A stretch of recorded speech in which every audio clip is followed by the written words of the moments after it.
What's up everybody, we're back with another video, and here we finally have it. The leaked performance of the Xbox One successor or sequel to the Xbox One, the Scorpio. Now this news broke today on Polygon and Kotaku, talking about the performance of this new console from Microsoft. Not only that, but some other information on Xbox in general. They're going to be doing some streaming sticks, basically, for streaming games, and also Xbox TV. All these different things they're doing with Xbox. All these things leaked today. But the biggest news, of course, has been this Scorpio target specs that the Xbox One is going to be getting at the end of 2017. So it's still over a year and a half away or so. So it's going to be a backwards compatible Xbox One that has a 6 teraflop GPU in it, which is obviously more than the PlayStation 4 Neo GPU. And of course, when the news broke for this, everyone was saying that, wow, this is going to be a huge jump in performance. And I have to agree. This will be a very, very big jump in performance compared to the Xbox One here. Now, my thought, of course, is that this is going to be an AMD Polaris based GPU. It's so obvious right there. And my thought is that this is going to be a Polaris 10 GPU based on the Vega version of the Polaris 10. You see right here, 5.5 teraflops, 8 gigabytes of GDDR5. That big price point, of course, that seems to fit in line right here with this graphics card for the Xbox One Scorpio. So what does this mean? Well, I think this means 4K gaming at least 30 frames per second for the Xbox Scorpio. So that's a big jump from what we have right now. Xbox One right now is barely hitting 1080p in a lot of their games. They're hitting 900p, 720p in a lot of their games just to get the performance up there. So 4K, I do believe, is very possible with a graphics card like this. Even AMD themselves have said that Polaris 10 will be able to output for 4K gaming at 30 frames per second, even at 60 frames per second as well, for certain things. So that's a definite possibility. So if this is coming at the end of 2017, 4K gaming is going to be here really soon. And the PlayStation 4 Neo, I got to imagine, is also going to be capable of some 4K gaming as well, maybe a little bit more limited. But due to the limitations that Sony themselves are putting on PlayStation 4 Neo, I think that they're going to be targeting 1080p and 60 frames per second for the majority of their games. Now, for Xbox One Scorpio, I got to think that 1080p 60 frames per second will also be targeted as well, but 4K gaming at 30 frames per second is definitely possible. Now, getting all the way back to the Nintendo NX, what does this do to the Nintendo NX? A lot of people are saying, oh man, you know, this is a blow to the NX already. Oh my goodness, it's not even out yet, and they already are behind on the times. Now, this is based on what now? This is based on rumors that have been circulating about the NX specs being on par with an Xbox One, right? Nothing about performance though, of course. Now granted, if this Xbox One Scorpio is using a Polaris 10 Vega GPU, it would definitely outperform something based on the Polaris 11, which is right here. I'll show it to you. R7460X, which is the most updated name that AMD is using for the Polaris 11. You see right here, the 2.5 teraflops of the Polaris 11 is much less than the 5.5 teraflops of the Polaris 10, which is based on the Vega. Remember, I showed you that video clip of the demo of Battlefront running at 1080p and 60 frames per second on this Polaris 11 graphics card with 14 compute units. Now that demo that I showed you a few weeks ago was running on this Polaris 11, but it was also running at 800 megahertz for the graphics card. The more finalized clock speeds of the Polaris 11 are 1,400 megahertz, which is a huge clock speed boost. So AMD has been working on this Polaris 11 to get an amazing amount of performance out of it at 50 watts, like I discussed before. And this is even more updated than what I was talking about before in the other video. The Polaris 10 is an awesome graphics card with 5.5 teraflops with 32 compute units. Obviously, 1080p 60 frames per second will be no problem for this card. That's when you start getting into that 4K resolution stuff.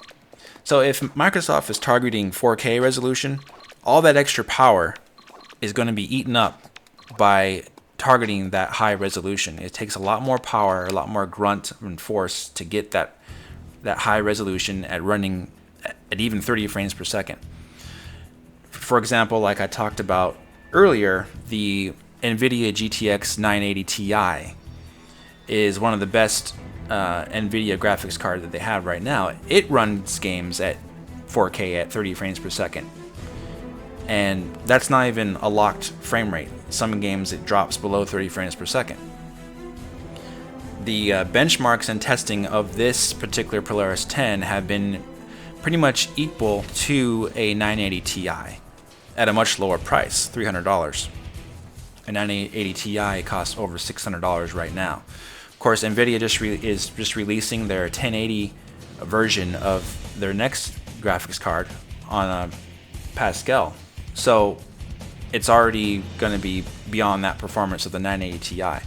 But like I said, this is a great graphics card.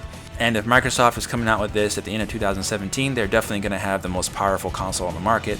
It's going to be more powerful than PlayStation 4 Neo, and definitely more powerful than probably the Nintendo NX as well, even though we don't know the specs, and the specs are not final on the NX.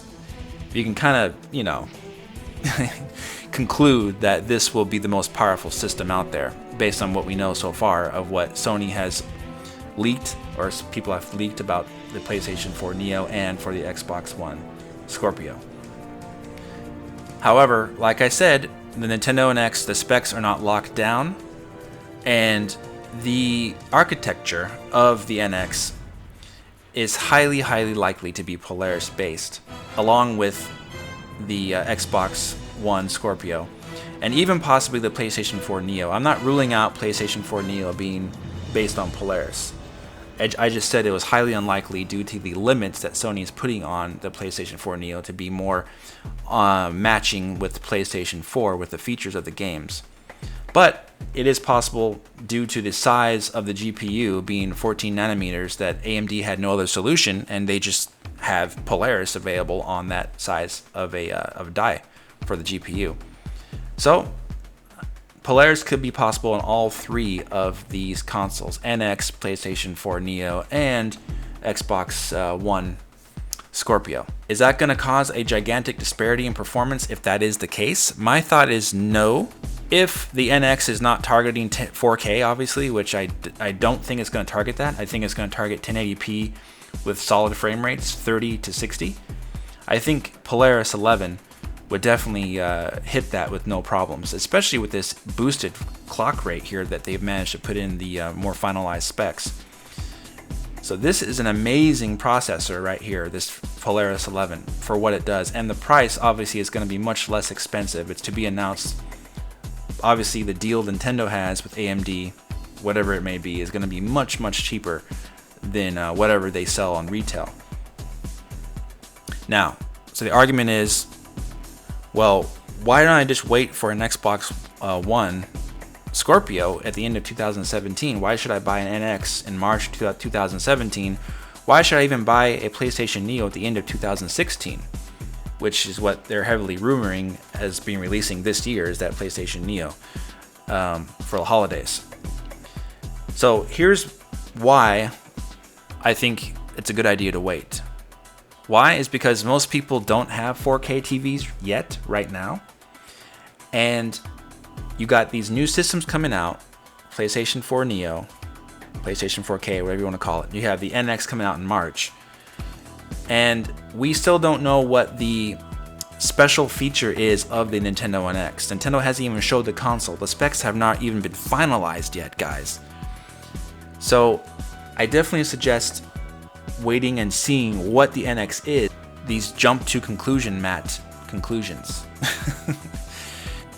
Whatever it is that the NX has that's being held so secret by Nintendo, they obviously have a lot of confidence in it, and it's going to be up to them to market and to communicate that message to us, the gamers, and to tell us why we want this Nintendo NX in March 2017 and why we don't need to wait for these other consoles, basically. What this also tells me is that ports from the Xbox Scorpio and PlayStation and PC to the NX, like we talked about, is not going to be an issue if they're targeting 1080p. Now, Microsoft can market this console as being 4K and 4K, 4K, 4K, and it's just like, you have nothing better, you better go buy your 4K TV now. All those things, they can do all that. But if you don't want to buy a 4K TV right now, and you want to get all these new games for the NX in March, and you want to get Zelda in March, then more than likely the NX is going to have more than enough power and performance to satisfy the core gamer at this time. Not only that, but the price of the Xbox Scorpio is probably going to be at the very least $500. Because what you guys don't understand is that price. Now, granted, the GPU, 6 teraflops, it's great, right? And retail price, if it is based on Polaris 10, which is highly likely that it is $300 for just a GPU that AMD's, producing here. Now, granted, Microsoft will get a better price than that, but guess what? For performance like this, if you want to get a maximum performance of that 6 teraflops, what do you need to complement that GPU? You need a really good CPU.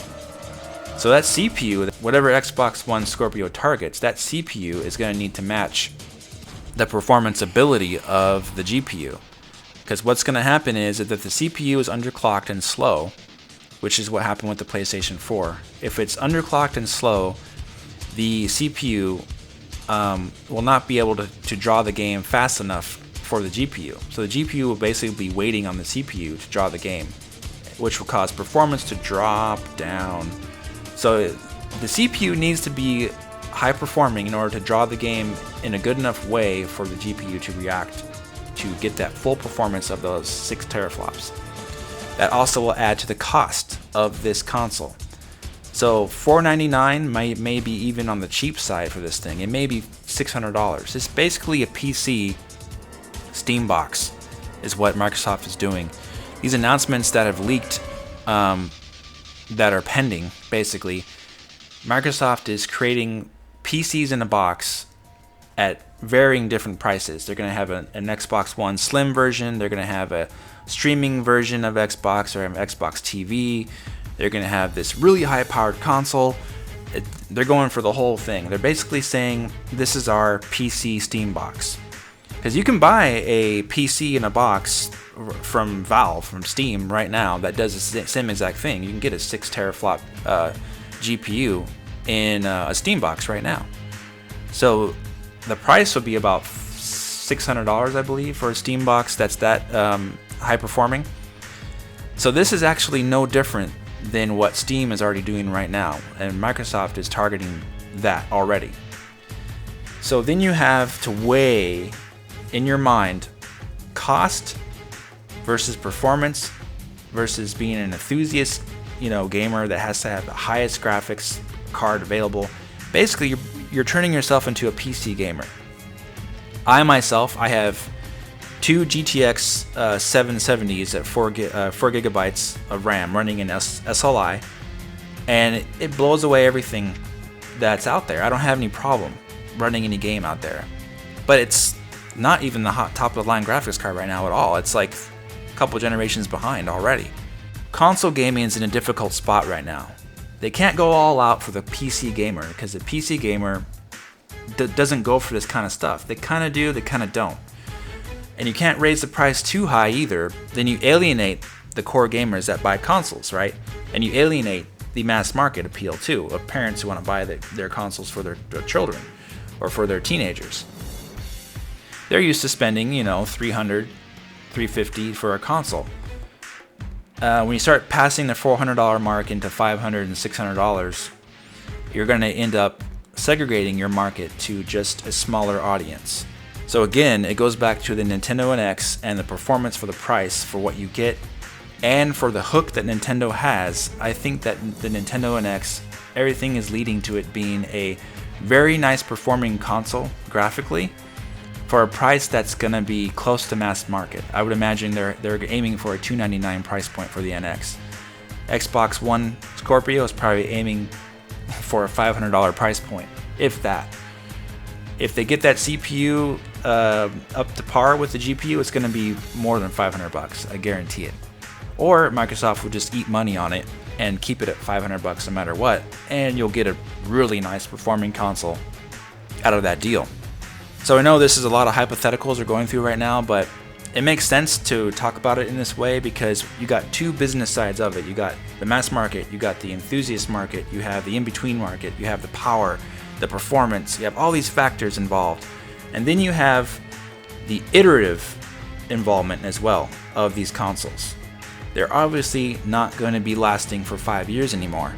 Sony and Microsoft are making that clear. So what is Nintendo going to do about it? Nintendo obviously has to also change the way that they're developing consoles as well, which was hinted at a little bit by the late Satoru Iwata about having families of devices, basically. So even the Nintendo NX itself is probably not going to be immune to this behavior of what these other developers are doing, because Nintendo is going to have to, whether they like it or not, evolve with how the landscape is already moving towards, which is iterative console design. I know people don't like this idea of iterative design so far because it's basically making you spend more money faster than what you would like, right? So in my opinion, I think that Nintendo would definitely add more to the NX as it gets older with something like that supplemental computing device that we were talking about over the last few months off and on, that would add to that GPU performance and CPU and networking ability if so needed. That way, when the NX comes out in March 2017 and it has all these great games running at 1080p 60 frames per second, and then Microsoft and comes out with that Xbox One Scorpio and says, hey, we got 4K gaming out of the box, every game is 4K no matter what you do, too bad, we're better, right? Even if they do that, Nintendo can still add an upgradable solution to the NX without forcing, quote unquote, the consumer to go out and buy a brand new console from scratch. You already have your console, and you have a marginal upgrade in power that possibly could add that 4K resolution later. And who knows, maybe that SCD costs $100 to $150, because it's not a full console, it's just a marginal upgrade. Again, we're just speculating. And we can also speculate that the NX was going to be shown at E3 this year, and now they're not going to show the NX because, quite possibly, they're making modifications to the console right now for the sole purpose of remaining competitive with their competition. Nintendo may want to have a console that's a little bit more powerful, who knows, but like we said, the specs are not final. The console's coming out nearly 10 months from now. There's no way the specs are finalized yet. So no matter what you've heard on the internet about specs being on par with Xbox One, that doesn't say anything about performance. Remember, this Polaris 11 has 14 compute units, Xbox One has 16. Guess what? The performance of this far outperforms Xbox One, guaranteed. On top of that, we haven't even seen this console in action. There's nothing to compare it to. We haven't seen any games for it yet. So before everyone jumps to conclusions and says that Nintendo's way behind already, there's absolutely no reason that you can possibly say that realistically yet. Let's all wait to see the NX soon, hopefully in a few months, and then we'll all get a better idea of where Nintendo's going with this system, and also what the main hook of the NX will be, something that's going to give it an edge besides just focusing on specs. Something that's going to give the NX an edge over the competition that will make you want to purchase the system. That is what Nintendo is trying to do. That's what they're going to really focus on the next year. Alright guys, so thanks so much for watching this video. Again, leave a comment, hit that like button if you enjoyed this video, subscribe if you haven't already because I'll be doing a lot more of these videos in the future, and let me know what you think. Alright guys, take care.